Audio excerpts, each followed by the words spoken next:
네, 안녕하세요. 이번은 제가 좋아하는 콘텐츠에 대해서 얘기를 해보려고 합니다.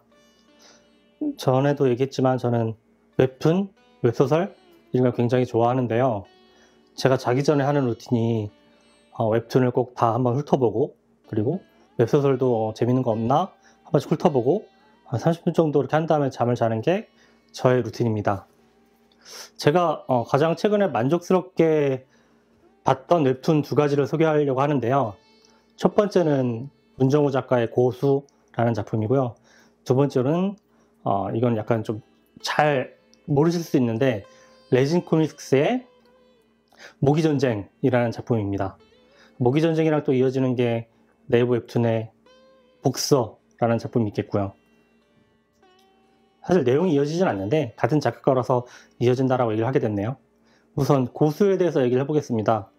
그 문정호 작가는 과거에 그 넘기는 만화책을 보던 시기에 용비불패라는 작품을 썼던 작가고요. 아까 나무위키를 얼핏 찾아보니까 과거에 박봉성 작가의 화실에서 근무했던 경험이 있다고 합니다. 박봉성 작가는 제가 예전에 굉장히 그런 만화방 같은 거 다니는 시절에 굉장히 좋아했던 작가고요. 신의 아들? 옛날에 뭐 80년대, 90년대 신의 아들 이런 영화화됐던 그런 만화를 그렸던 작가로 알고 있습니다. 저도 사실 기억이 좀 어렴풋한데요. 주로 뭐 야구 만화나 그리고 뭐 복싱 만화 이걸 많이 그렸던 작가로 기억합니다. 굉장히 다작을 많이 하셨었고요. 저한테는 제가 가장 좋아하는 작가로는 당시에 이현세 작가, 그리고 박봉성 작가, 그리고 박원빈 작가 이렇게 세 작가를 굉장히 좋아했던 기억이 납니다. 그 문정호라는 작가는 사실 용비불패를 그린 다음에 그 웹툰으로 넘어오는 과정에서 여러 작품을 연재했던 걸로 알고 있어요. 근데 길게 끝까지 연재를 하진 못했었고, 물론 팔라딘 이런 작품들 연재했다고는 알고 있는데 저도 보지는 않았고요. 제가 주로 보던 네이버 웹툰, 카카오 웹툰에 갑자기 고수라는 작품이 연재되기 시작했을 때 굉장히 흥분하면서 봤던 기억이 납니다. 근데 약간 좀 달라요. 웹툰으로 시작한 작가들이랑 좀 다르고 컬러감 이런 거 전혀 없고요. 진짜 그냥 옛날에 그 만화방에서 보던 그런 흑백톤, 그리고 뭔가 많이 안 채워져 있는, 그리고 그림체만으로 약간 승부를 보는 이런 그림 스타일이라고 볼 수 있겠습니다. 근데 이런 작가들이 그냥 그대로 웹툰으로 오게 되면 잘 보기 어려운 경우들이 있어요. 이렇게 막 우선 넘기는 방식이 만화방에서는 이렇게 가로로 넘기는 방식이었죠. 그랬다가 이제 웹툰에서는 위아래로 넘기는 방식을 하게 되는데 아무래도 화면도 작고 하다 보니까 한 컷에 많은 내용을 넣어서도 안 되고 뭐 그런 차이점이 좀 있는 것 같아요. 그래서 적응을 못하는 작가분들이 많이 계신데 문정호 작가는 굉장히 성공적으로 적응을 했다. 저는 그렇게 보고 있고 굉장히 감탄하면서 봤던 그런 작품입니다. 세계관은 용비불패랑 좀 이어져 있는데 초반부터 이렇게 밝혀지진 않고요. 만화가 진행되다 보면 후반에 이렇게 좀 세계관이 연결되어 있구나, 같은 세계관이구나 이런 걸 좀 알게 됩니다.